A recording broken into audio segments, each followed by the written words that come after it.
Olá, sejam bem-vindos a mais um episódio do nosso podcast Entre um Paciente e Outro. Se é a sua primeira vez aqui, esse podcast fala sobre ortodontia, cirurgia ortognática, tratamento de pacientes com fissura e também trago sempre colegas que têm alguma afinidade, né? Alguém que já participou de alguma forma da minha vida ou que eu sei que vai poder somar aqui com o tratamento e com o que eu espero que vocês aprendam estando aqui. Então, hoje, nada menos do que um amigo de longa data aí.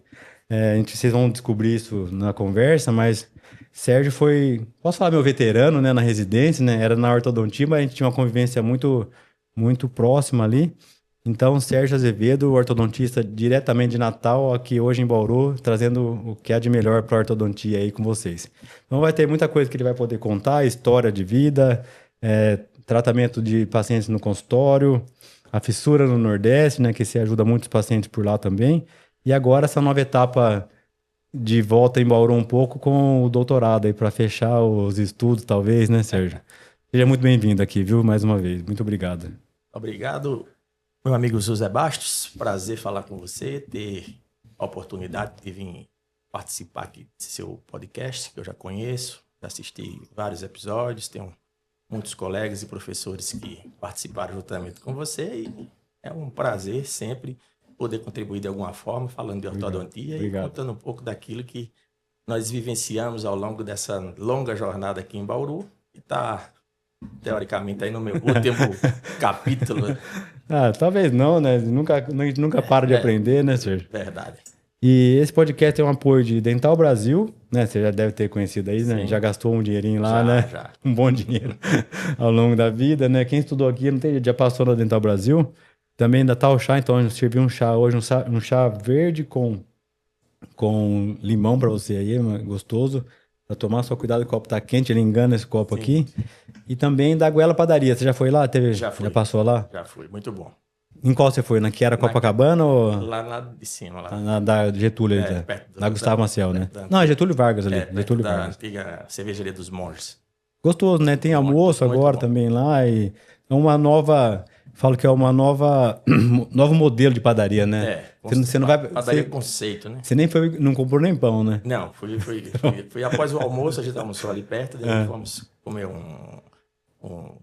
alguma coisa lá com um cafezinho, muito Porque bom. quando a gente era mais novo, ia na padaria só buscar pão, né? E no máximo um presunto e queijo fatiado ali, né? E tem boas padarias. Aqui né? Bem servido, né? Boa. Sempre foi, acho, né? Verdade. Sempre foi. E eu lembro, eu tava falando com você esses dias, né? A gente já tinha combinado, tentado marcar. E a semana do doutorado é puxada também, né? Tem aula, clínica, parece que é de boa, mas não é, né? O nosso doutorado, que a gente tá... A minha turma, especificamente, a gente chama de doutorado novo, né? Porque agora os novos professores adentraram. Então, verdade. A equipe agora são... É a primeira turma nova, né? Com os cinco que aí estão. A professora Daniela, a professora Ana Cláudia, a professora Camila, a professora Felícia e ultimamente o Silvio Bellini. Então, aí a nossa turma é a primeira que está com essa formação aí, já devido aos professores terem aposentado e só apenas 2 estarem lá como professores sêniores. Desculpa aí, Silvio, eu sei que é você, eu falei errado, só ele vai ficar chateado, eu sei, eu adoro o Silvio. E aí, essa possibilidade foi que ficou 2 semanas, né? Não tem aquela necessidade mais de ficar em tempo integral, né? Que antigamente você só fazia doutorado aqui, pelo menos quando a gente estudava aqui. Tinha que morar aqui. Tinha que morar aqui. Então, a ideia é duro trabalhando, né? Como que você para de ganhar? Mas assim, a gente equaciona isso aí, monta a agenda com calma, tenta... Mas daí volta lá, deve ser uma correria, né? A correria quando chega e quando tá perto de vir também. E começa, não cabe mais um, né? Deve ser sempre assim. Mas vale a pena. Acho que todo o investimento em educação, o mundo hoje mudou muito, muita coisa evoluiu, a gente tá com... Mas acaba dando preguiça de voltar, não é? Você deve estar postergando isso faz um tempinho, não faz, Sérgio? Rapaz, é o seguinte, eu fiz mestrado em 2010, 2013. Na época eu estudei na USC. Você estudou e voltou. Eu estudei aqui... Na residência e depois foi embora. Vamos fazer um resumo aqui. Eu vim para cá em 97. Eu me formei em janeiro de 97 e vim fazer os cursos. Antigamente, você sabe, era difícil. Era poucos cursos no Brasil. Né? Na minha cidade, por exemplo, não tinha especialização em ortodontia. Então, todo mundo tinha que sair para estudar. Tinha que sair. Aqueles que quisessem tinham que sair. A demanda de cursos era pequena e muitos alunos. Então, eles tinham processos seletivos para tudo.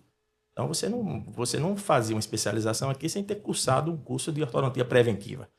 E como que chegava isso lá em Natal, por exemplo? Você sabia que tinha aqui em Bauru, longe assim? É porque é o seguinte, eu advenho da família de dentistas. Então, eu sou da segunda geração de 3 gerações de dentistas. Então, os meus tios que vieram para cá nas primeiras especializações. Seus pais não? Não. Minha Não irmã veio, Tá. tem uma irmã dentista, veio estudar aqui nos anos 90.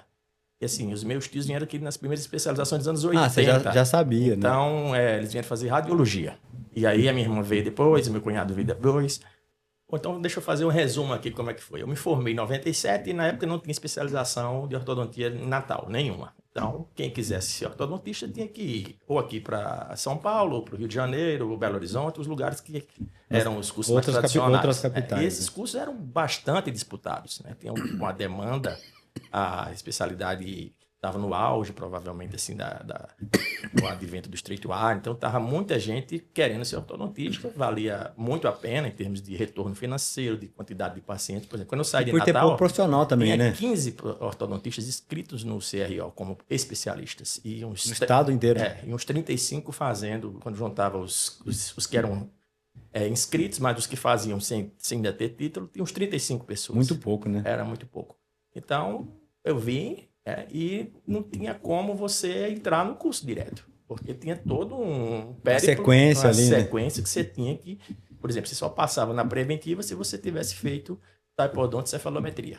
Então, era um curso de 6 meses, onde você... Um preparatório ali, todas né? as análises cefalométricas, toda a parte de laboratório, fazia o typodonto, e aí já dava uma prova, então eram 120 pessoas fazendo a prova de preventiva para 12 vagas. Nossa, era... E aí tinha os que não passavam, que faziam novamente. Era um curso anual. Né, Por isso que o curso do Dinão chama Batô, né? Batô Murcho, né? Era o...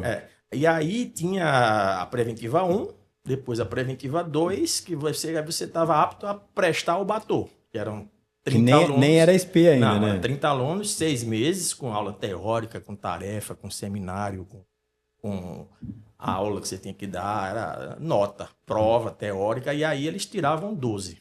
E aí fazia especialização. Assisti 2 vezes o Batô na vida, mas não prestei, né? Mas era um curso... Porque eu achava muito rico de... Era um curso sensacional, porque você já entrava no curso da especialização com todo o conteúdo teórico visto, né? Então, isso era... E o nível dos alunos era excelente. Então, na minha época, teve a sorte... Mas era uma carga, não horário, uma carga de estudo muito grande. Muito grande. Você ia embora, tinha coisa para ler o mês inteiro, né? E aí, eu tive a sorte que na minha turma abriu a residência como 12 alunos. Porque o Batô antigamente eram 10 alunos que faziam especialização e 2 residentes. Que ficavam aqui. Depois a turma, previamente a minha, que foi a turma do Serginho de Belo Horizonte e da Silvia Reis, eram 6 alunos, eu acho. Piorou. Eram 6 alunos da residência. Ah, tá. Aí na nossa foi 12 com 12 da especialização. Então você optava, você quer fazer residência ou você quer fazer a especialização. Então eu consegui entrar e foram mais 3 anos. Então a minha turma foi a única também que acho que foram 3 anos. Depois eles diminuíram para 2. Então eu fiz typodonto-cefalometria. Mas 3 é muito rico, né? Você saía muito bom já, não saía, Sérgio? Saía porque você já tinha um domínio. Era um dia a dia de clínica muito grande, né? Sim, tinha aquele convívio aí que a gente tinha ali na ortognática, que ali era um curso à parte, né? Quem tivesse vontade de ficar nos planejamentos. Então, né? eu tive essa felicidade, tinha bons relacionamentos ali com o Dr. Reinaldo, principalmente com o Dr. Roberto Macuoto. Eu tenho uma foto dessa, eu quis achar, eu não consegui, mas eu sei que eu tenho essa foto de um dia, acho que um dia do Wolford aqui, alguma coisa assim, a gente no fundo assistindo a aula, assim, e tem a foto com você lá. Pois é, então aquilo ali, eu considero que eu fiz um curso à parte. Né? Nenhum curso era tão rico em termos de cirurgia ortognática quanto o nosso. Não, todo dia tinha, né? Todo dia tinha, e os cirurgiões eram ortodontistas. O Dr. Reinaldo era ortodontista de formação, o Dr. Roberto ortodontista de formação, e vocês, teoricamente, vocês eram incentivados a fazer curso. Eu lembro, o Rogério Zambonato fez Preventiva 1, Preventiva 2, o Renato Faco fez, a Roberta, não sei se ela fez, mas você fez. A Roberta fez, eu fiz, então, o Márcio Miguita fez. Então, assim, o Rui naquela época fez. A gente conversava com vocês então... O Henrique acho que fez também. Então, foi muito bom aquele convívio ali. Eu aprendi muito mesmo com o Roberto Macuoto. Eu devo muito do que eu sei a ele. E era muito legal ver ele planejando, ele mesmo ali fazendo as coisas. Então, 6 horas acabava o atendimento ambulatorial e ele ia para aquela sala ali ao lado. Então, eu assisti inúmeros planejamentos ali e fui a várias cirurgias com ele, eu fotografava. Então, isso me abriu boas portas. Uma ajuda, né? Ele gostava muito de foto, gosta muito de foto então, ainda. assim, isso me ajudou a ter uma amizade com ele. Então, realmente era uma oportunidade ímpar. E o doutor Reinaldo sempre aparecia também, a gente tinha aquele contato com ele, mas depois, no último ano, o Rogério voltou dos Estados Unidos, então eu saí com a formação aqui do que tinha de melhor. Não, e de ver cirurgia, de ver planejamento cirúrgico, porque era uma coisa à parte do curso, né? Da ortodontia, Sim, né? sim. E acho que ali na residência isso tinha muito, né? Tinha, então, muito mais. quando preparava o caso, você ia discutir com ele. Então, ele pegava o modelo. Quem ia operar te ajudava a planejar, né? Então, Na verdade, antes de começar a tratar, já tinha esse planejamento feito, né? Sempre tinha. foi isso, E né? a gente via também ele fazendo os planejamentos particulares, né? Ele também Sim, tinha sim. consultório, então ele sempre fazia alguma E coisa. do Offer vir para cá muito, do pessoal que vinha de fora ali também. Eu também tive essa oportunidade nos 35 anos do Centrinho. O Léo Wolff foi o profissional homenageado e ele veio para Bauru para receber essa homenagem. Ver alguns pacientes que ele tinha operado, então a gente viu vários daqueles pacientes que a gente via Você tinha ajudado nas aulas, na cirurgia, no planejamento, bem complexo que ele fez, a gente viu esses pacientes depois de muitos anos pós-operatório, e ele deu uma aula de 8 horas para todo mundo ali, né? para cirurgia. Eu e uma colega fomos os únicos da ortodontia que fomos chamados para assistir. O Makoto conseguiu me encaixar lá, eu assisti. Depois teve uma vez que ele veio em São Paulo, eu fui com o Dr. Reinaldo. Fui em Brasília também, que a gente foi lá com o Rogério.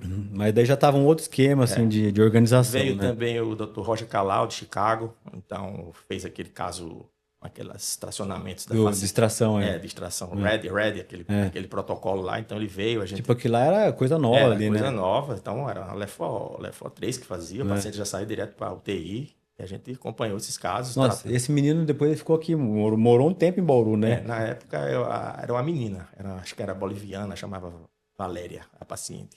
Tá.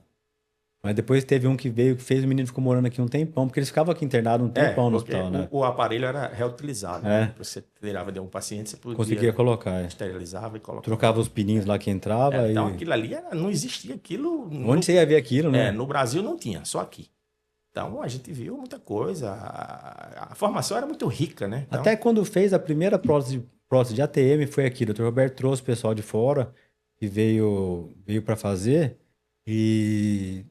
foi a primeira vez que veio uma prótese customizada. Então, assim, O Gastão fazia as coisas acontecer ali, né? Pra gente aprender. Essa oportunidade, aquele momento ali daquele hospital era uma integração de pessoas de alto nível, parecia que era uma coisa que as peças eram movidas lá de cima, né? Então, isso contaminava a gente, né? Sim, você então você tá ali aprendendo. Eu não conheço ninguém que passou por aquele lugar que não tenha saído modificado, né? Como pessoa.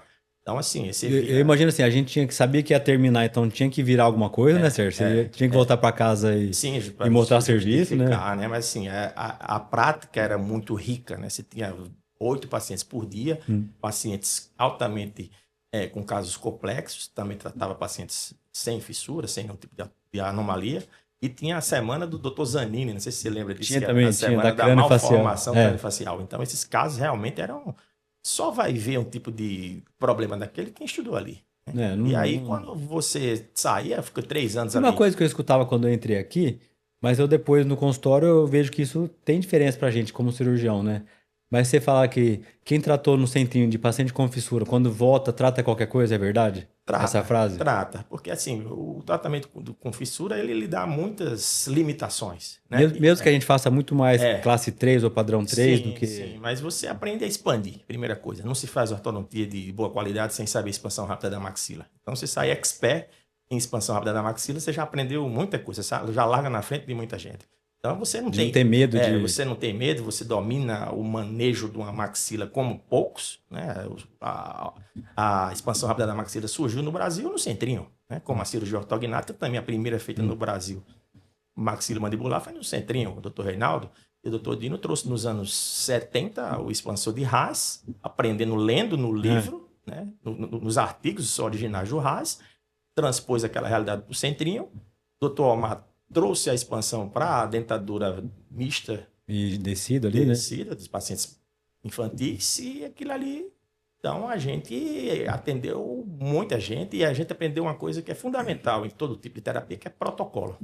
né? Então, eles protocolizaram tudo, né? Então, a gente estudava todo o conteúdo que a gente Nada era por acaso, Nada né? era por acaso, tudo era com pesquisa, tudo era feito protocolo, os artigos que a gente lia eram dos nossos professores, os livros, os brackets, o conceito de padrão do Dr. Dino, que é sensacional. Então, aquilo ali, a pessoa sai dali transformada. Sabe que o Dr. Dino fez um vídeo no Dia dos Professores, né? Falando isso. Foi, mudou a vida de muita gente. E que muita coisa ele não inventou, mas ele organizou. Exatamente. Falou, muita coisa não foi eu que inventei, mas eu organizei. Eu até postei esse vídeo dele. Ficou legal isso, né? É uma frase boa, quem Instagram. não viu isso aí.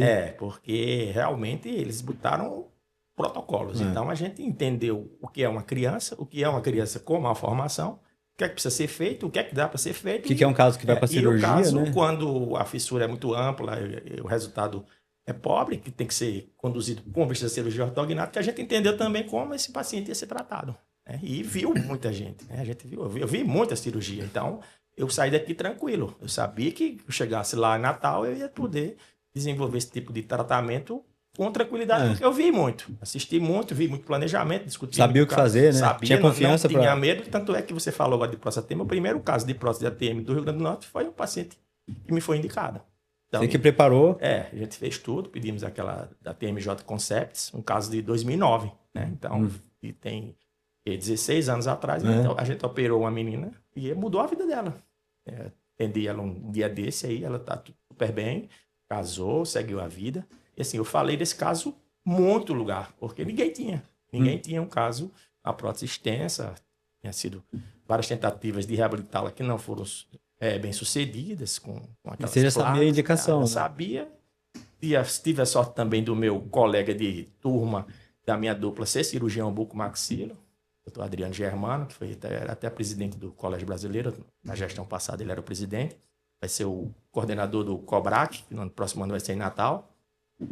Então, a gente começou a fazer os casos, ele me encaminhava os casos, também os casos. Porque tem que ter alguém perto, assim. Então, né? assim, a interação com o cirurgião é essa. Você tem que ter uma pessoa de confiança, porque o resultado não é só... Que saiba conversar não com é você, só do né? ortodontista, nem só do cirurgião. Então, o sucesso e os insucessos tem que ser dividido. Então, você tem que pegar alguém que você confie, que trabalhe da forma que você acha correta. Que você consiga também ligar e o cara falar com você, né? Conversar, tem então, muito eu isso, tive né? essa facilidade também, porque ele era meu melhor amigo da minha graduação? Da graduação, da graduação, nós fizemos juntos, ele estudou em Piracicaba, eu estudei aqui, nós voltamos na mesma época, entramos na universidade como professor substituto na mesma época, então depois eu saí, ele continuou. Hoje ele então sempre em paralelo ali, ele caminhando. É professor titular, então hoje eu estou tratando a filha dele, né? Então isso é muito interessante. Aí, satisfatório, né? Então os meus resultados ficaram de acordo, porque eu tinha uma formação sólida, eu vi muita cirurgia e tinha um cirurgião também muito bem formado, ele estudou em Piracicaba. Que você confiava já, né? Lá com o doutor Luiz Augusto Pássari, então ele fez uma formação sólida e a gente conseguiu, trabalhamos até hoje, damos palestra junto, temos vários casos em comum, ele dá aula com os casos que eu preparei, eu dou aula com os casos que ele operou, então assim... E a vida segue, né? Essa parceria é fundamental, né? A gente estava falando de fotografia, né? Sempre gostou de foto, né, Sérgio? Sim, uma coisa... E é apaixonante, né? Eu vou lhe contar como é que surgiu a fotografia da minha vida. Mas não foi no centrinho isso? Não. Foi, você já gostava quando entrou? Não é que eu gostava, foi uma necessidade, né? Ah, tá. Eu me formei em Natal e vim para estudar aqui e não dava para morar aqui, né? Não tinha o que se fazer. O curso era do Dr. Almar, era quinzenal, de quinta a um sábado, e você tinha que vir aqui 2 vezes no mês. E eu tenho família lá em Brasília, como eu falei para você, eu sou uma família de dentistas e meus tios tinham clínica de radiologia lá em Brasília. E aí, a minha irmã fez especialização de radiologia e meu cunhado aqui nos anos 90, 89 a 90, eu acho. E na época eles estudaram com o Aureliano, que você conhece. Sim. Né? Aureliano também fez radiologia. Doutor Aureliano Lustosa. Lustosa, lá de Brasília, a quem eu devo muito. Famoso negão, né? O grande ortodontista de mão cheia, uma pessoa sensacional, que me deu as minhas primeiras oportunidades. Eu vou marcar com ele de vir gravar aqui antes dele vir aqui, porque tá difícil dele chegar aqui em Bauru, viu? Ali tem história também. Não tem fim. Ali ele foi da primeira turma do Dino, né? Dino, da Profis, e ele que me indicou. Você quer fazer ortodontia, você tem que ir por aqui, me deu um folder na época, faça aqui, faça essa preventiva 1, 2, aqui, isso aqui. Lá na frente você vai conseguir concorrer nessa prova. Então, eu botei aquela meta ali. E por a gente ter amizade de família, né? Ele me chamou para ficar lá na clínica dele. Fica aqui, quando Era menos longe do que ir para casa, né? É 1.000 quilômetros, você vai para Bauru. Para ele também era bom, porque o que tinha de novidade eu estava sempre trocando figurinha com ele, atualizando ele, dando livro, dando artigo, era super interessante. Então ele abriu as portas do consultório dele. Então você não voltava para casa? Não, eu ficava lá em Brasília, morava na casa desse meu tio e trabalhava lá todo dia com ele e com o Aurélio, né, o irmão dele, que fazia prótese. Então eu ficava na Horta Oral, que era a clínica dele, no CIR, que era a clínica do Aurélio Dostosa. Que até hoje é uma clínica enorme lá, um lugar hospital, lindo em Brasília. É um hospital odontológico. E aí que agora acho que eles se juntaram aí no mesmo hospital, né? E aí eu tinha essa facilidade. E quando eu cheguei lá, o recém-formado, ele tinha uma clínica de alto padrão, muitos pacientes. Eu não tinha condição alguma de fazer atendimento clínico ali. De pôr a mão. Aí ele disse, cara, eu dou aula na ABO e eu não me sobra tempo aqui para fazer os slides. Você sabe mexer em fotografia? Eu digo, não, mas aprendo. E aí comecei a fazer slide, fotografar a tela para fazer slide. Fotografar a tela, a revelar cortar. Então, aquilo ali foi me ajudando e a gente foi... Tá entregando a idade, né, Sérgio? A idade tem que ser dita, né? Mas você sabe que eu comecei a gostar lá no centrinho, cara, depois, assim. Gostava de antes. E aí, isso me abriu muitas portas, porque era uma habilidade que quase ninguém tinha. Não. Então, quando eu cheguei aqui... Todo mundo pagava para alguém fazer, né? Então, eu fui fazer slide para o doutor José Mondelli, que era o professor titular da dentística. Então, eu ia todo dia, na Esse era o contato dele lá, com você lá? Na dentística. Era por conta disso. Por conta de slide, e eu estudava com o Adriano, que era filho dele. Então o livro branco você ajudou muito do doutor Mondelli. Ajudei porque o cara que fazia as imagens foi embora. Você tem muita parte ali de foto sua. E o doutor Mondelli fala assim, eu entendo de quase todas as partes da odontologia, exceto de ortodontia. Eu não sei nada de ortodontia. E a gente escreveu um capítulo de análise facial naquele livro de 98, então foi muito rico aquilo ali. Foi bem legal esse livro. Aquilo ali é um conhecimento enorme. Tem uma edição nova, super livro. Fala de proporção áurea, as coisas de tamanho de dente. Lábio. Antes de ter as coisas que tem hoje, né? Tudo ali. Aquele livro ali tomou uns 4 anos da vida dele ali. Então, é uma obra, aquilo é uma obra de arte. É uma dedicação, né? E aí a fotografia, quando eu vim pra cá, eu tinha amizade também com outras pessoas lá da radiologia, com o Mike Bueno, com o Ronei, que você conhece. Você fez o curso deles aqui quando veio? Sim, então aí eu me aproximei do Roberto Macoto por causa disso. Do Ronei, do Mike, que é amigo deles. Esse é um amigo nosso, se você puder dar uma mão aí a ele aí. Aí o Roberto... Porque eles chegaram a dar curso aqui no Centrinho de Fotografia, foi muito legal aquele curso. E aí o Roberto tinha interesse, tinha uma Polaroid na época, né? Acho que só tinha... porque tava naquela época bem uma transição de slide para multimídia. Se você comprava uma câmera de filme, que daí a lente era a mesma, mas o corpo era diferente. Eu já comprava um corpo digital. E aí, quando surgiu a máquina digital, a gente foi uma das primeiras pessoas que teve. Né? Os meus tios lá de Brasília compraram. Aí... Rebel, aquelas coisas. Era Coolpix. Coolpix. E aí... não, ainda não era de DSLR, né? E aí a gente passou a digitalizar os slides. Então, eu tive uma Coolpix também. Então a gente construiu aquelas caixas. Que virava? A gente construía aquelas caixas de luz e fazia luz fria para dar a luz do dia e fotografava duplicando os slides dos professores. Eu fiz muito isso aí, né? Então... Mas por ser meio marceneiro, então eu cortava a caixinha branca, fazia com a armaçãozinha para pôr o slide. Isso. E um furinho na madeira ali para... Então eu fiz muito slide. Isso me abriu muitas portas. Para pôr a câmera. E aí você começa a montar a aula e tal. Tanto é que eu vim para cá, não tinha a menor intenção de algum dia dar aula ou ser professor. Jamais. Eu queria ser clínico, atender paciente. Só que a gente tinha aquelas aulas do Dr. Amaro, do Dr. Dini, era coisa assim que você saía impactado. Né? Então, com vontade de fazer. E aí você vai juntando material, você vai caprichando para também manter o nível que eles tinham de material didático. Que você via aquilo sendo dado para você dessa forma. Você aprende a montar uma aula, a documentar um caso. Você pega no centrinho, aquele que o paciente entra criancinha e sai com 20 e poucos anos. Então você tem uma sequência de documentação, isso eu levei para minha clínica. Então, o primeiro paciente 001 que eu atendi foi uma sobrinha minha. Eu tenho ela dos 5 aos 30. Ano passado eu apresentei isso aí no Congresso da Dental Press de Ortodontia Infantil, lá em São Paulo. Foi um sucesso, porque tinha ela da dentadura decídua aos 30 anos. Então, é um material que poucas pessoas porque ela não tem mais de 30, por isso que não tem mais, né? Porque dá trabalho de fazer, de documentar, de ter as radiografias certas, os momentos certos. Porque a foto é uma coisa assim, você não pode esquecer do paciente, mesmo porque ela com 30 anos tá bem, né? Tá. Você chama ela para fazer a documentação, Isso, né? isso. E a gente tem que. E às vezes você faz o caso inteirinho, e às vezes não termina do jeito que você queria, ou o Isso. paciente. Não... E assim, quem fotografa capricha, né? Mas E é. é a forma de você melhorar o que Ah, você eu faz acho que do é o seu único jeito da trabalho. gente ver o que faz. Então, assim, eu aprendo muito com meus casos. Então, é uma coisa que eu De olhar aquilo ali, nunca né? deleguei, nunca deixei algum funcionário ou uma pessoa Fazer. fazer. Quem faz as minhas fotos sou eu. Quem descarrega no meu computador sou eu. Quem recorta, é, edita, tudo escolhe. sou eu. Porque ali, se perder, se der algum problema, fui eu. Porque O que você usa hoje de foto? Canon ou eu Nikon? uso Nikon. Sempre Nikon? usei Nikon Nikon? e continuo com Nikon. Não mudou. Não, porque a dificuldade era o flash. É. Né? Eu tenho um Twin, eu gastei, consegui comprar. No começo do ano eu viajei, agora eu consegui comprar uns novos. Mas de 2012 a 2025 eu usei um flash, aqueles Twin dele lá. Aí, É Nikon mesmo. aí não prestou mais, É. agora eu troquei as torres. Fundiu, né? Assim, Fundiu. Acabou, Foi né? mais de 200 mil fotos. Foi usado mesmo. Né? Foi. Mas eu tive um macro que estragou de tirar foto, depois agora usa meio o Twin ou o softbox na caixinha pequena, daí acaba dividindo um pouco. Eu uso Twin, eu usei muitos anos flash circular, até 2012. Eu tenho da Nikon, ainda tenho lá, fica de reserva. E aí, como a minha família era de radiologistas, eu sempre estava treinando funcionário, a minha esposa é radiologista também. Padronizando. Então sempre eu dou uma aula lá para radiologia.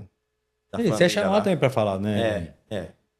Porque para documentação, porque isso é importante aprender, né? Sim, então, para o aluno aprender. Né? Eu tenho uma certa vivência e uso isso há muitos anos, desde 97 que eu lido com isso, então... Já tem seu protocolo, Tem meu né? protocolo e, assim, onde eu vou, as minhas fotos, elas me representam bem. Mas você lembra dessa época da Profis que o flash tinha uma bateria que ligava no transformador? Era um negócio... Então, não era assim, nada prático, né? Eu sou testemunho ocular de toda a evolução. Peguei a parte do slide, de comprar o rolo, de cortar, fazer aqueles rolos lá da máquina de revelar. Do foco manual, né? Depois passei para a época da Dental Eye, né? Que tem a Dental Eye 1, 2, 3. As Yashica, né? Da Yashica.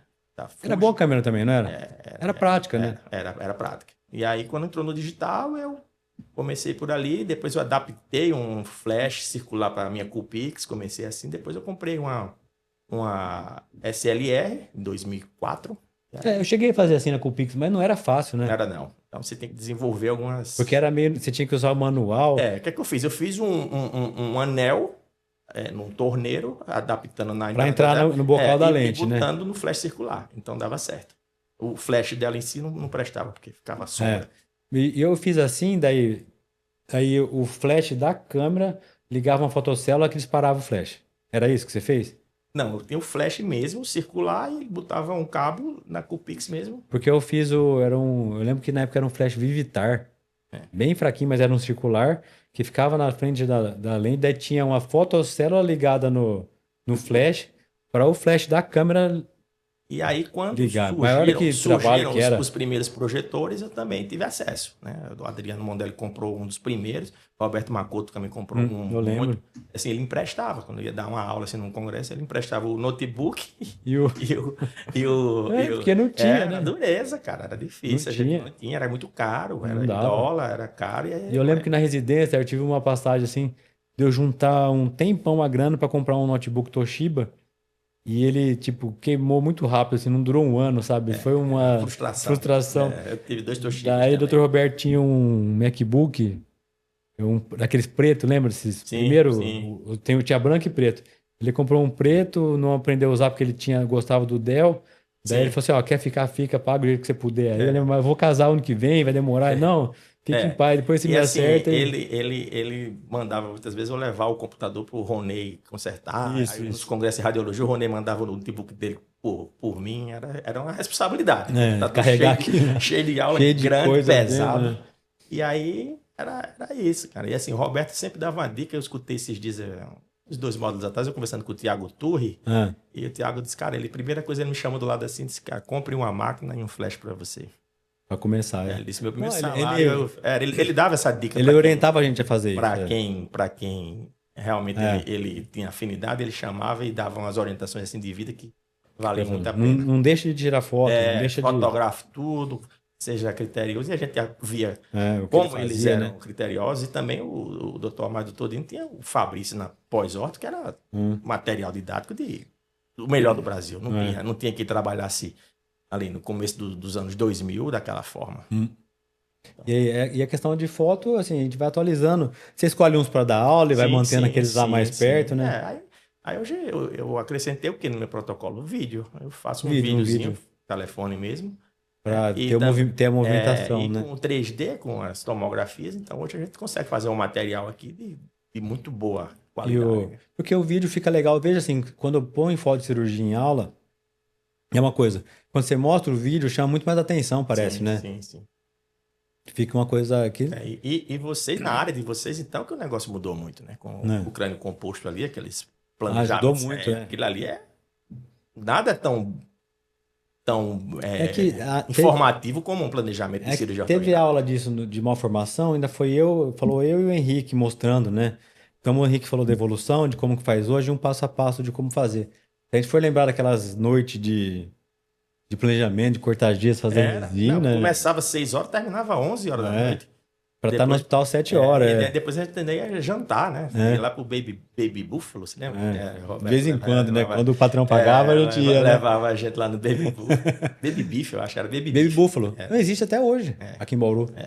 É lá no centro, Baby Buffalo. Tem uma chapinha, carnezinha. É o mesmo esquema, cara. Aí no outro dia cedo, cirurgia. Aí eu fui várias vezes, cara. Teve esse privilégio. O Roberto sempre me deu muita atenção. E agora, quem tá muito bem, assim, o menino 10 também é o filho do Roberto, o mais velho, o Felipe. Né? Felipe é bucomaxilo. Na época eles eram... Lá em São Paulo também. Eles eram crianças, né? Tem dois, né? Os dois. Tem os dois.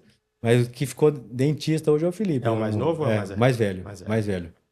É o bucomaxilo lá em São Paulo, já encontrei com ele por lá. Que bom, porque virou assim, homem, né? Tá um homem grande. Aí, já, assim, né? o legado que o pai construiu não fica para alguém, né? Você vê, é importante isso, né? Você vê o doutor Dino, tem o Guilherme, o doutor Amar tem o Vinícius. Então, esse conhecimento que esses grandes profissionais produziram não se perde com o tempo, né? Continua, dá continuidade, né? Isso.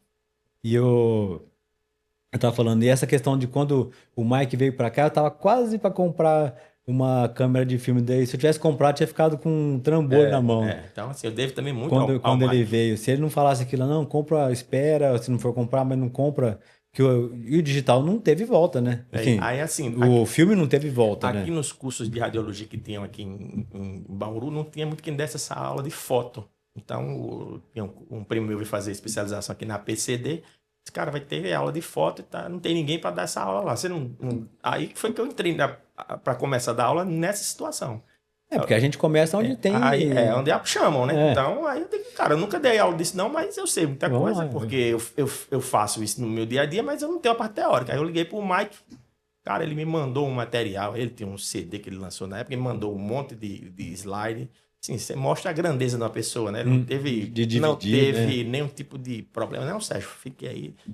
Por isso que é tão grande assim, né? Depois o irmão dele veio estudar aqui, ficou na minha casa, ele ficava hospedado na minha casa. Então, assim, é assim que as coisas caminham, né? O conhecimento bom é aquele que é compartilhado e mais pessoas fazem uso dele. E hoje lá, seu dia a dia, como que tá agora? É que com o doutorado eu sei que deve estar bem corrido, né? Eu não posso reclamar, Zé Bastos. Eu trabalho, sempre fui trabalhador, sempre me dediquei, gosto de ser dentista, gosto de ir para congresso, gosto de comprar livro, sempre estou pagando. Não, eu falo assim, a cidade, sim. Eu falo para trabalhar. E aí quando eu voltei, estava naquela mudança, né? Eu voltei em 2003, faz 22 anos que eu voltei para Natal, então assim, a gente fazia umas coisas novas, né? Tava ainda o Chama mercado, atenção, né? O mercado estava ainda não estava tão saturado quanto é hoje, então eu tinha amigos também que voltaram, e aí você monta uma equipe, né? Então, vai trocando um paciente com o outro, somando junto ali. Então, né? assim, quando eu cheguei, não tinha nenhuma equipe da cidade que eu poderia me inserir, então eu tive que montar a minha. Começar outra. E não tinha colegas disponíveis que eu achasse que trabalhassem na mesma proposta que eu queria, então eu comecei a levar pessoas daqui de Bauru, então foi colegas muito tempo, depois odontopediatra, sempre trabalhei com odontopediatra, muitos anos, então sempre tive volume e assim, a gente fazia muita coisa, então documentava bem, aí o trabalho fala por você, né? Se trabalhando direito. E o tempo mostra, né? A qualidade, né? Então, assim, sempre fui muito criterioso, sempre trabalhei com bons exames, bons dispositivos, sempre usei laboratório bom. Acho que hoje em dia muito profissional tem em todo lugar, né? Então, assim, nunca fiz essa conta. O laboratório melhor é muito caro. Eu não acho. Eu acho que o seu técnico de laboratório tem que ser do seu nível ou melhor do que você. Então, sempre trabalhei aqui 20 anos com o Wagner Wagner lá do Vagnão, Centrinho, né? Vagnão. Então, eu mandava tudo para ele. E depois, com o fluxo digital, eu tive que mudar, porque tinha que mandar pelo correio e voltar. Com o fluxo digital, eu passei a mandar. Receber. Só recebe, Só né? Só recebo, receber, né? Então, isso ajudou muito. Você Então, continua fazendo aqui? não, continuo agora, eu faço em Sorocaba. Tá. Mas só mudei por essa questão do digital. Nunca tive problema, nunca repeti o aparelho, nunca não encaixou, nunca perdi, nunca soltou. Então, assim, por quê? Porque ele tem 35 anos de laboratório, né? E trabalhava no Centrinho, onde ele fazia aparelho. Então, a equipe lá do pessoal era muito boa. O Lorival, o Wagner. Então, você vê que eles O têm... Sidney, o pessoal lá é tudo... altamente. Os profissionais, os que eu estou lidando agora também lá na FOB, o Sérgio, o outro Wagner também, o pessoal todo muito diferenciado. Ah, muita experiência já, né? Aqui em Bauru tem os melhores laboratórios. Sabe que hoje em dia eu vejo muito pouco interesse em gente querendo aprender essa questão da prótese de ortodontia. Não sei, mas assim... Eu vejo pouca gente querendo. Antes eu via muito mais gente perto ali querendo treinar, aprender, desenvolver. Hoje nós temos laboratórios aqui que mandam serviço para os Estados Unidos. Esse laboratório que eu trabalho lá em Sorocaba, da Kika, ela manda aparelho para os Estados Unidos. Então, olha o nível, planejamento digital, faz planejamento para MARP, onde insere o parafuso. É um negócio muito diferenciado. Isso, a qualidade do seu serviço melhora, né? Caminha junto, né? E o paciente consegue ver, né? Consegue. Agrega valor. Agrega, não tenha dúvida.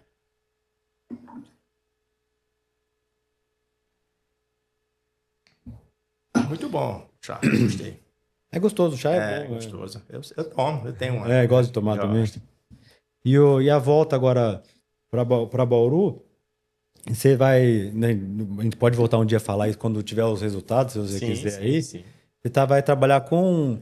Você mudou totalmente, né? Fez residência em padrão 3, agora vai tratar... padrão 2. Padrão 2. E por que eu vou... É por desafio? Por que eu voltei para fazer isso? Não, José, eu acho que é o seguinte... Não, escolher o padrão 2? Acho que as coisas procuram você, né? Então, sei lá, acho que tem alguma coisa aí cósmica que determina o que você vai fazer na sua vida, né? Então, eu acho que eu tenho que ser dentista. Porque, assim, eu tenho família aqui em Bauru, tá? Minha família é do Rio Grande do Norte, tem uma tia que mora aqui, né? Então, assim, eu vinha para Bauru em 82, eu era criança, eu ia brincar no Vitória Régia. Bem no centrinho ali. 8 anos, e assim, a babá da casa do meu padrinho, ela era fissurada. Então, a fissura chegou na minha família. Antes de você saber eu pequeno, a minha mãe trabalhava 3 expedientes, e eu ficava na casa da minha avó, que era na mesma rua da minha casa. Então, eu ia para lá e um tio meu trouxe uma funcionária lá da Paraíba, que ele trabalhava no banco. Para tratar aqui. Ele foi para... Ele era bancário, foi trabalhar no banco e tinha uma funcionária lá que trabalhava na pousada que ele ficava e ela atendia muito bem ele, fazia tapioca, fazia o café da manhã dele. Ah, isso lá? Lá em João Pessoa. E aí esse meu tio trouxe essa funcionária e ela era fissurada bilateral, sem operar nada. Então, eu com 4 anos, essa funcionária foi trabalhar na casa da minha avó. E eu ia para lá, eu a via pequenininho. Eu pequeno via aquela fissura. Ela já adulta? Sim, adulta. E aí, a minha família, que era de dentista, conseguiu inserir ela no programa de reabilitação de fissura. Então, nos anos 70, ela vinha para Bauru, via FAB. FAB, né? Na época dos aviões, né? Ficava na casa dessa minha tia e era atendida. E ela ficou perfeita. A reabilitação dela ela é uma senhora de uns 70 anos hoje e é perfeita. Você não sabe que ela é fissurada. Porque o doutor Reinaldo conta dessa época, o pessoal vinha de fora com os aviões da Força Aérea Brasileira e ficava aqui mais de mês, né? Pra ela era fácil porque tem um apoio, né? Então ela ficava aí, todo o processo de reabilitação, ela lembrava do tio Gastão. Ela lembrava, não, tem um senhor que botava a gente, chamava a gente de filha, aquela coisa, aquele jeito que ele sempre tratou os pacientes, né? Ela lembrava disso tudo. Então... Eu, pequeno ali, vinha pra cá passar em férias porque os meus primos eram mais ou menos da minha idade. Mas nem sonhava. Não, né? O meu primo mais velho virou dentista. Mas o outro não, o que era da minha idade. Então, eu vim pra cá e quando eu vi, eu tava morando aqui. Falei, caramba. Não, tinha que ser. Tinha que ser. E aí, na Preventiva 1, que eu fui fazer, exatamente o doutor Amar trouxe o protocolo do REPS para implantar aí no curso. Sim. Né? Era um aparelho que surgiu no começo do século passado, em 1905. Ficou adormecido na literatura até 79, quando o Punch reintroduziu ele, passou a dar cursos e em 98 o Dr. Amar decidiu implantar esse protocolo na Preventiva 1. Por quê? Porque ele era insatisfeito com os resultados que a gente tinha até então com os aparelhos ortopédicos, com o Bionato, principalmente. Né? E aí, culminou dos meus 4 pacientes que eu tinha na preventiva, 2 serem de Revit. É sorte. E aí, na época a gente entendia como um azar, né? Porque assim, o aparelho estava em construção, não tinha assim, a forma adequada de construir, ele quebrava muito. Ah, entendi. Então, assim, até o pessoal do laboratório acertar o... Não é hoje, né? E aí, então, assim, eu aprendi a sair de todas as complicações durante... Já esperava quebrar. Já sabia que ia dar e como é que saía do problema. E aí, quando eu voltei para Natal, os meus primeiros pacientes eram meus sobrinhos, todos os 2 eram deficientes mandibulares. Então, o paciente 1 e 2 eram de Revit. E aí comecei a fazer, e como eu dominava bem, também tive a oportunidade de tratar um paciente. Coincidência boa, né? Eu tratei um paciente no centrinho com Revit. Não conheço ninguém que fez isso. O paciente era pós-forame. É muito raro, Era né? pós-forame, veio, a gente colocou, foi um dos casos que eu tratei também. Porque a maioria dos pacientes no hospital, né, por conta da fissura na parte superior, é a parte superior que fica para trás, né? Esse menino era pós-forame, então ele era operado, só que ele era deficiente mandibular. Então colocou lá e eu acompanhei todinho ele, do começo da instalação até tirar o aparelho dele. Então eu fiquei com uma boa experiência. Além da preventiva... E aí eu fui dar uma aula uma certa vez para o laboratório, a colega... A dona do laboratório, você vai falar sobre o quê? Eu disse, eu posso falar dos casos que eu trato, de fluxo digital. Ela fala, fluxo digital todo mundo fala, já tá um negócio que não chama mais muita atenção. Você não tem uma aula de Revit? Falei, não tenho, mas eu tenho muito caso, vou montar essa aula. Eu tenho na minha cabeça aqui agora já. E aí eu montei uma aula, assim, de umas 2 horas de bate-papo online e foi um sucesso. Todo mundo gostou, ela gostou. Porque deve ser clínico isso, né? Eu tinha todo o passo a passo, eu fotografava tudo, eu tinha a parte aqui na época que ainda era analógico. Você escuta a aula e usa, né? Seria isso, né? E aí foi um sucesso a aula, né? Girou, assim, uns 20 minutos de perguntas depois, assim, o pessoal gostou bastante. Depois apareceu uma oportunidade para eu falar disso lá nesse congresso da Dental Press Ortodontia Infantil. Então o Bruno Furquim me fez um convite, eu fui lá também, a aula também foi muito bem recebida. Falei, caramba, será que tá aí o meu tema para eu falar? Mas sabe o que aconteceu isso comigo? Quando a gente começou os expansores, os MARP, né, ali com a Felícia no começo, eu, a Felícia, o Alexandre Magno e a Dani, né, a professora Dani, depois veio o Rodrigo, com a gente, e daí eu falei assim, será que eles tipo, sempre fui atrás de ortognática, terceiro molar, fissura, né, malformação, daí começamos a falar de MARP, foi só MARP chamados para ser curso de MARP, falei, será que isso vai mudar o jeito que as pessoas me veem, né, porque assim, todo mundo sabe que você é ortodontista, né, e daí começar a te ver como então, assim, uma outra coisa, é duro isso. O Revit era mais um aparelho que eu usava. Eu usava outras coisas. Eu tratava padrão 3 com máscara, fazia caso cirúrgico, fazia alinhador. Sendo que eu nunca tinha reparado que eu tinha uma boa casuística daquilo ali. Eu tinha um material nunca foi o foco, né? Muito rico. E quando eu montei a aula, eu falei, caramba, esse negócio ficou bom. Né? Nunca foi o foco, E aí mudou pro digital. Eu também fiz uma versão digital no tratamento. Aí foi bem legal. E aí eu vim fazer um curso aqui de alinhador lá no Instituto Capelosa, da Gisele e do Marcelo Lombardi, e digo, vou visitar a professora Daniela, né? Eu fazia clube de estudo com ela. Né? Isso foi ano passado, isso. Fazia clube de estudo com a Felícia, a Camila Massaro e a Daniela Garibe. Desde a pandemia, a gente sempre tem 2 encontros nesse clube de estudo. E aí eu digo, vou visitar a professora. Eu liguei, professora, estou indo a Bauru, a senhora vai estar no departamento? Tá. Vem aqui fazer uma visita. Coincidentemente, ela estava e eu fui lá e estavam todos os professores nesse dia. E eu fui levar exatamente essa documentação dessa minha sobrinha que eu tinha apresentado no congresso, dos 30 anos. E, o professor trouxe esse caso aqui para a gente publicar, que eu acho que aí ela me recebeu muito bem, me mostrou o departamento, aí eu fui fazer uma brincadeira e disse, deu até vontade de eu fazer doutorado. Aí ela disse, mas você tem o perfil que a gente procura, né? Eu falei, mas não posso, porque é integral. Ela disse, não, mas eu acho que agora vai ter uma mudança aí na FOB, talvez consiga mudar isso. Eu falei, vamos ver, né? Daí depois ela falou, Sérgio, houve uma mudança aqui na reunião e não é mais integral, você pode ficar aqui tantos dias, tem uma prova. Aí eu falei, por quê? Aí eu falei, eu não vou passar na prova, eu tinha proficiência de inglês. Não estou estudando essas coisas básicas. Eu tinha estudado inglês na época do vestibular, cara. 30 anos atrás, né? Como é que eu vou tirar uma nota numa prova? Querendo ou não, a gente fica especialista. Às vezes coisas de matéria básica você também não vê mais. E daí eu falei, eu quero estudar, se for estudar, eu vou estudar Revit. Porque é uma coisa que eu ter uma boa familiaridade. Ela disse, nossa, é uma linha de pesquisa que a gente tem algumas respostas na literatura que a gente precisa achar. Fechar ainda, então, né? vamos fazer uma pesquisa nesse sentido. Ela gostou do projeto que eu discuti com ela, fiz a prova e consegui adentrar. Estou aí desde abril aí com meus colegas. Quase no primeiro ano terminando. 7 meses de curso e assim, tá valendo bem a pena. Acho que a gente sempre, a universidade é um lugar que... De certa forma dá um gás, não dá, Sérgio? Dá, você volta a cabeça melhor, você conhece novas pessoas, você abre possibilidades, resgata alguns contatos que você tem. Eu tenho muito amigo em Bauru.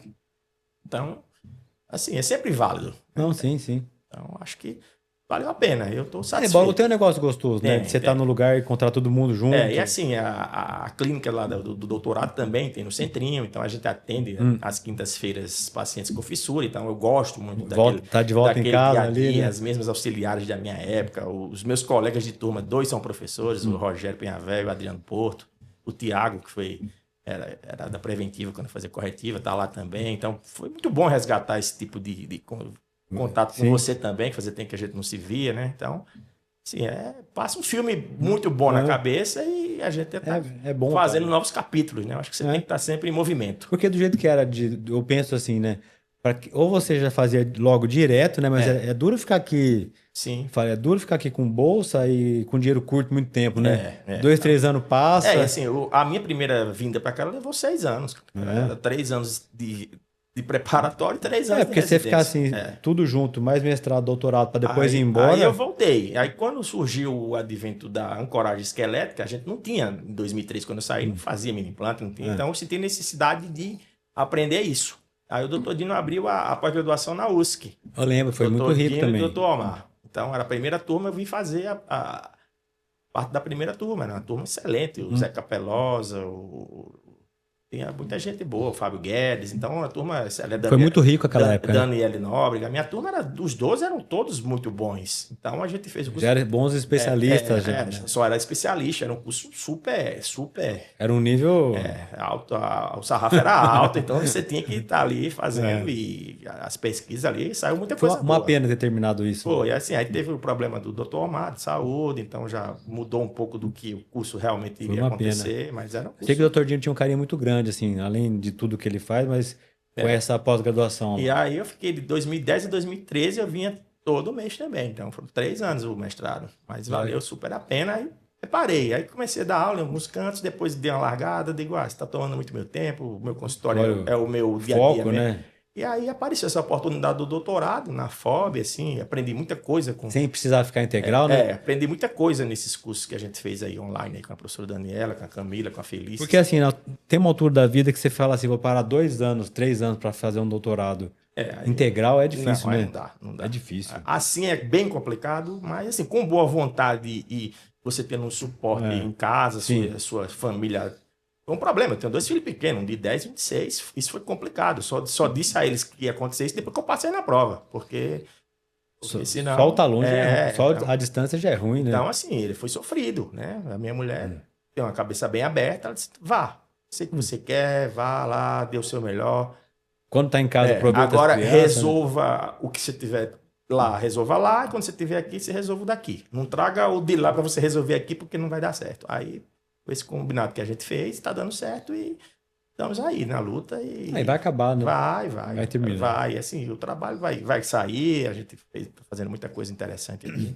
E acho que também isso, assim, pro pessoal é legal, né? Você se sente no jogo, né? E assim, você troca experiências com os meus colegas de turma, todos eles praticamente têm idade de ser meus filhos. Então você é o experiente ali, né? Então, assim, eu digo, não pense que eu vou ensinar nada a vocês, não. Eu vou aprender com vocês, porque eles são muito bem formados. Eles fizeram mestrado, publicação, eles sabem tudo. Esse pessoal novo sabe tudo disso aí. De aula, de material didático. E assim, eu fico ali na minha experiência falando de caso clínico, de dica. De vida também. Então é um ganha-ganha. Eu acho que eles aprendem alguma coisa comigo, eu aprendo muita coisa com eles. Aprendo com as professoras, lógico, elas têm uma formação Não, é muito legal sólida. demais. A Assim. turma que tá hoje ali é muito boa, assim. Então, assim, ficou a ambiência do doutorado é ótima. É gostoso, né? O pessoal ali muito... Não tem panelinha, não tem nada dividido. Os professores ali são comprometidos com o ensino, com os alunos, com a pesquisa e com os pacientes. Então, assim, era o ambiente que eu sempre tive, né? Sempre estudei em bons ambientes, né? Então, assim, eu dei muita sorte de ter bons professores isso, né? e num ambiente onde... Isso tem que ser valorizado, né? A relação humana era muito boa, né? Então, ali no centrinho tinha toda aquela aura do tio Gastão ali, que era uma pessoa super gentil com as pessoas. Então, ele formou mais ou menos o que é o hospital, com todo mundo com esse tipo de sentimento, né? Humano, né? É dali que vem o atendimento humanizado, eu acho, né? Na FOB, quase todos passaram pelo centrinho, todas elas estudaram. Não tem como fazer o que a gente faz e não ser apaixonado, né? Ali é uma missão de vida, né, José? Eu acho que a gente é escolhido para passar por aquilo, cara. Quando você olha um tratamento do fim, você lembra do começo, você fala assim, o que a odontologia fez pelo paciente é muito rico. Não existe... Não é eu, assim, não é uma pessoa, é todo mundo. Não existe nada em termos de reabilitação maior do que um tratamento daquele, não. Você pega uma fissura ampla, transformando bilateral e cirurgia plástica, primária de lábio, de palato. Enxerto, ortognática. Ortodontia preventiva. A hora que você vê o fim, tudo alinhado. Cara, no final, cirurgias secundárias para ajeitar uma columela, um negócio, um lábio. Assim, e eu fiquei espantado porque fazia tempo que eu não via material de fissura, né? Então, eu saí daqui em 2003, faz 22 anos, a gente vê alguma coisa, mas não sabe, é o dia a dia, não assim, sabe o em que petar. E teve o 34º conto de malformações aí, nossa, eu vi cada coisa ali que eu saí maravilhado, cara. O resultado que vocês têm hoje é absurdo. É legal isso aí, né? De ver que a gente não só continua, né? Você fez parte do negócio, né? Que a gente não só continua, como você viu isso acontecer, né? Você foi testemunha de um momento importante. É um hospital, assim, que talvez tenha alavancado o nome da USP internacionalmente de uma maneira muito grande, porque saiu muita publicação dali, a quantidade de pacientes que eram atendidos era o que... Eu me lembro que na minha monografia de conclusão da especialização, era o que a gente fazia, que operava em um mês, lá em Manchester, a gente fazia um estudo comparando lá com tipo, os 6 centros, em Manchester, em Oslo, eles operavam num ano, o que fazia de cirurgia em um mês aqui em Bauru. E assim, um absurdo. Todo mundo que vinha sempre falou isso. Era 6 cirurgiões plásticos, eles lá tinham um, né? Então aqui cada um fazia várias técnicas, lá o cara só fazia a mesma técnica. Então era um negócio absurdo. E a genética que tinha ali... Você não viu ainda o pessoal operando com microscópio, né? Não peguei. Tem que combinar um dia para ir assistir. Hoje teve de manhã, veio as residentes para assistir lá. A magnificação de fazer o lábio de bebê, o palato, é um negócio... Não, eu fiquei impressionado. Tem que um dia, antes de ir embora, tem que dar um dia combinar para assistir, viu? Faço questão.